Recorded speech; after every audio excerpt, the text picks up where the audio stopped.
Good morning, everybody. How are you doing today? Bingley, if you jump up on that side, you might... Oh, okay, good. He did not bump the camera. Or the tripod, technically. He's been rather barky this morning. I was sitting here doing my little devotional, and somebody rang the doorbell. And so, of course, he started going... I ignored it because I wasn't expecting anyone. And the other day, somebody rang the doorbell when they were just leaving a package. So I was like, maybe it's a package. I don't know. And then, so I waited. And then they rang the doorbell again. And so, of course, he redid his little barking thing. Like, running around, seeing what's happening. And I waited for a while, but they didn't come back.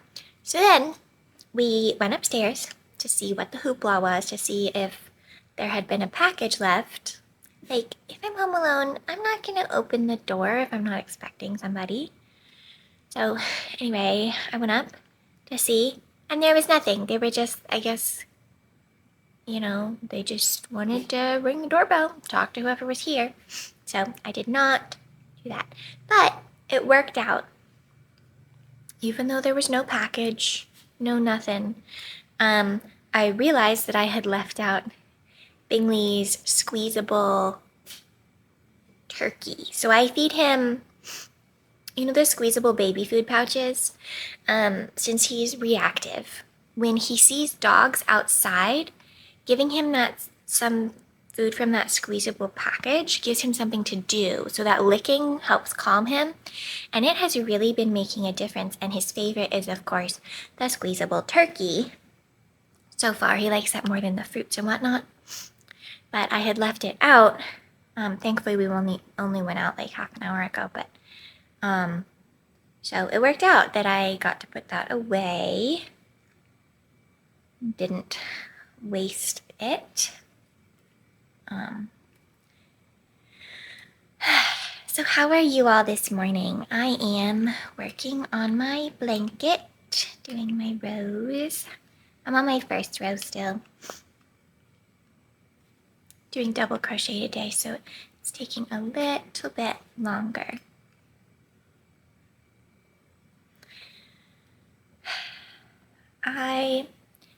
I'm off on Fridays, but I didn't work a full day Monday, so I'm making up the extra time. Thankfully, my work schedule is quite flexible, and I have to edit the video for work, and I have other things to do if that doesn't fill my 8-hour day. So I am going to be working today, but at the same time, I should be doing some cooking and some grocery shopping because I need to do that. Well, I don't need to grocery shop, but I have some turkey that I thawed and some ground beef that I should cook. I don't have quite all the ingredients for what I want to make with it. So I think I may have to run to the store for that. But we'll just kind of see how the day pans out and whether I have the time and energy for that. I imagine I will. Shall we see what's on LitHub today? Actually, I should drink a little tea first because it was still warm last I checked. You're seeing that this is a habit of mine, drinking some of my caffeine and then leaving the rest till it's cold. I have green tea this morning, the Tazo Zen. It's my favorite green tea. But my boyfriend doesn't love the taste. So you, if you're watching.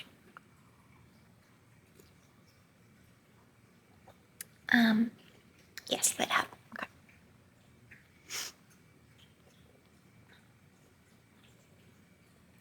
LitHub.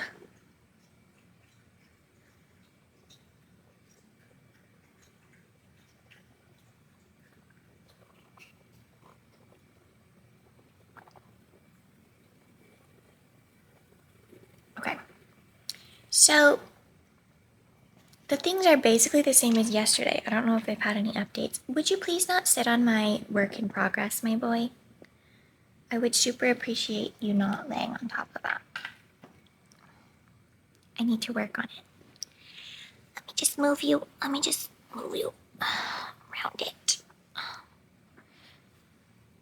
Your feet are not going to help my yarn tension. Okay, thank you. Children. Okay, let's see.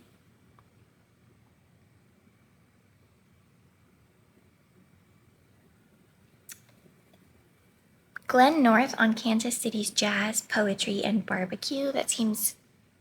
Oh yeah, that was posted yesterday, so that's new. Oh, a lot of these were posted yesterday. It's funny, I wonder. Okay, let's see. There was one that I was reasonably interested in reading. I can find it.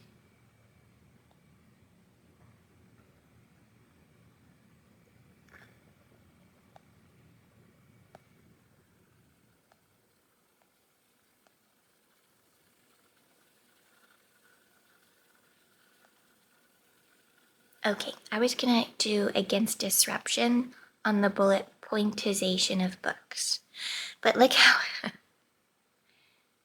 how they formatted it on the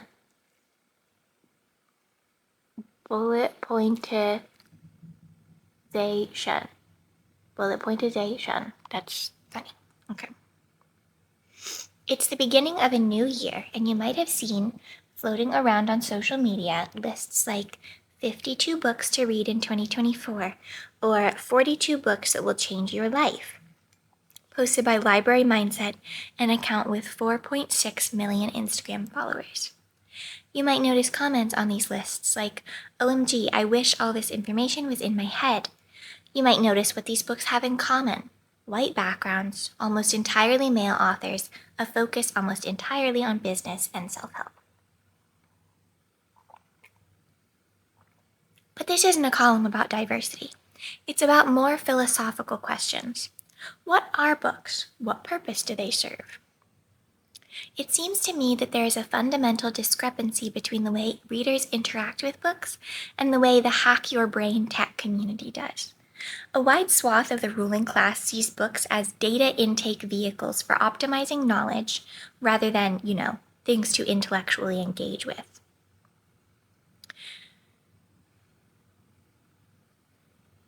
In a world where tech billionaires dominate so much of our culture, it's troubling to see books treated like mere vessels for self-betterment the way that cold water therapy and Fitbits are. Some of us enjoy fiction and color. I'm not saying that all self-help is bad. There's always been an audience for short and snappy self-improvement books. There's a reason why there are only 7 habits, not 70. And that's just fine. But I do worry about a larger phenomenon that I'll call the bullet pointification of books and media. Why is it different than the title? Why is the title bullet pointization? Bullet pointization, yeah, it is. Okay. Well, that's confusing. A recent Blinkist post, never mind, I won't read that part. It's the part in the middle that's like, stand out so that it catches your attention and you keep reading. Anyway, I'm sure it will come up later in the paragraph. There's a reason why Paul Coelho, I don't know how to say that name, Paulo Coelho, The Alchemist, is the favorite novel of countless numbers of corporate go-getters and celebrities.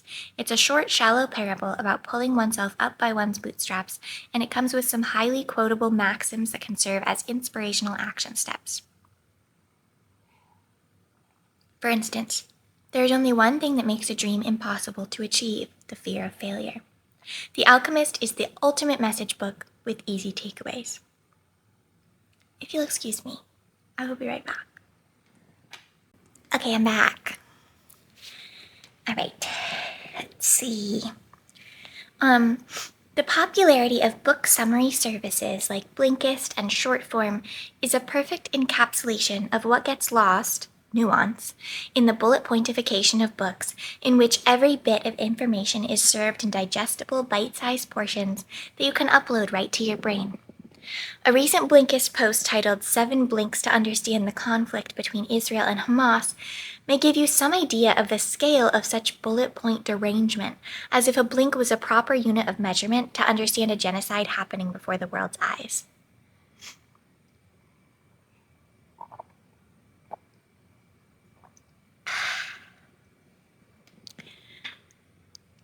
I have seen many VC-funded... What's VC? I don't know what VC is. I have seen many VC-funded book startups come and go, usually led by well-intentioned people who think they have a good idea about how to save books. Remember all of the startups saying that they would be the Netflix of books? The latest bunch of startups that are for sure going to fix what's wrong with books are focused on AI. Oh my golly. Jan LeCun, again, don't know if I pronounced that right, the chief AI scientist at Meta, proposed in a tweet about AI assistants that if Tim O'Reilly of O'Reilly Media defines books as a user interface to knowledge, then AI assistants are poised to become a better user interface to knowledge. Wow, rude. A better user interface to knowledge. I mean, technically, they have the internet, but sometimes it's in the way things are phrased is better, and the AI is not going to do that. Heavens. Okay. Peter Wong, CEO of a software company that deals with machine learning and AI, he did not name the company, chimed in to predict that publishers would stop publishing straightforward books and instead put out nuggets of thought that can interact with the reader in a dynamic and multimedia way. Okay, sure, but that may be super fun, but it's not going to replace books. He calls these new book products, which are basically just reinvented, enhanced ebooks that were supposed to be the next big thing circa 2010, thunks. Thunks. I truly thought he was joking. Yeah, me too. Why would you call it a thunk? 'Cause you think?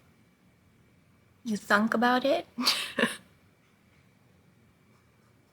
You couldn't think of a better name than thunks. Book 2.0. Not thunk.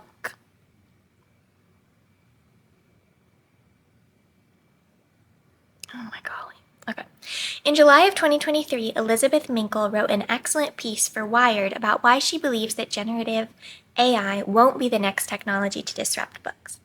Many of the people looking to fix things couldn't actually articulate what was broken, whether through their failure to see the real problems facing the industry, namely Amazon's stranglehold, or their insistence that books are not particularly enjoyable as a medium. Now that is super interesting because if you make a YouTube video to teach somebody something, or YouTube video in general, although these are just like chill ones, so I don't really do this, but you're supposed to make a value proposition in the first 30 seconds of your video to show why somebody should be watching that video. In this case, it's you should be watching this because it's nice and calming and fun and we have a little chat. That's my value proposition.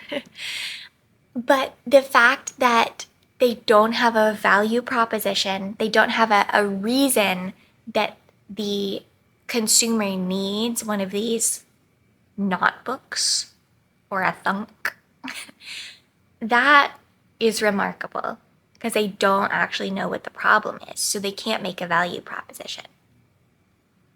Yes, business books are good for business, but is the business mindset good for books? Too many entrepreneurs come into the book space and don't realize that the majority of readers love to get lost in books and to ponder them and process them and to argue with our friends about them. That is so true. I love to argue with my friends about books. With the rise of year-end reading goals on sites like Goodreads, even those of us who actually like to read can get caught up in the commodification of reading, where productivity must increase year over year. Optimization and efficiency leave very little room for meandering walks with great big books that require deep thought and engagement. And I don't know about you, but that's what I love about literature the most. Okay, let's pause here and discuss the whole Goodreads reading goal thing. So I stopped using Goodreads this year. Not because of the reading goal. Like, I like to be able to track how much I'm reading. It's nice to know. But it is true. Like, I had the thought process when I had a reading goal and I wasn't sure if I was going to hit it. I would just think, okay, well, I can read some young adult books or some trashy romance novels, and I can get to my goal really fast because they're easy to read through. They're really quick to read through. Whereas, on the other hand, around here someplace, I have a copy of Roxana by Daniel Defoe that I'm like 2 chapters into, and I was finding it interesting, but it does take like sitting down and focusing on the book. So what are your thoughts? Do you like reading goals? Do you like that way that you are pushed to read more and more books? Or do you not feel pushed by reading goals? Or do you think like it's not helpful? Because I don't care either way. Like, yeah, I'm not using Goodreads this year, but I have used the reading goal. Like I said, I like to know how much I read. It is nice to aim for something, especially if I'm in a slump. Now, this, I have managed to get out of my book slump, my reading slump. But I know that, like, around when I was in college, I wasn't reading anything that wasn't for college. I didn't have the energy or the time for that. And so a reading goal would have been overwhelming for me. And now that I'm out of the slump, I don't need a reading goal because I'm reading for fun. I'm not pushing myself, making myself read. But of course, not everybody is going to be in that headspace. And I won't be in that headspace all the time. As my friend, the novelist Isle McElroy so aptly put it, so weird when people read a novel looking for answers. Novels are questions, question after question after question. I do think that depends on the novel. I feel like it has to be a well-written, a thoughtful novel to have question after question after question, but I suppose this point still stands. Reading does not guarantee moral certitude, nor will any individual book be able to undo systemic problems. But being able to sit with nuance and contradiction and complexity can make readers become more discerning consumers of media, and coming up on the 2024 election, that could only be a good thing. As industries like book publishing become more and more tech-focused, it would be wise to remember that raw data alone is not helpful. It's the interpretation that matters. Yeah, so in the sense of like individual books not being able to undo systemic problems, but being able to sit with nuance and contradiction and complexity can make readers become more discerning consumers of media. Like, yeah, when I do, obviously, I mostly read fiction, but when I read something that's nonfiction or something that is, about a social problem or something religious, I do want to sit with it. And often, it's not what is said, but the way it was said that might convince me to a different point of view. And an AI just regurgitating like a concept isn't gonna do that. It's not gonna convince me. I'm just gonna be like, okay, that's their opinion. Yeah. Wow. Crazy. Also, okay, going back to thunks. Do you read thunks? Do you experience thunks? How do you engage with a thunk? That sounds so weird. Has everybody hydrated and taken their pills this morning? I have. Just checking that you guys have also done it. Well, I still have more crocheting to do. But I think it's time for this video to end. I'll see you all soon. Have a good day. Bye.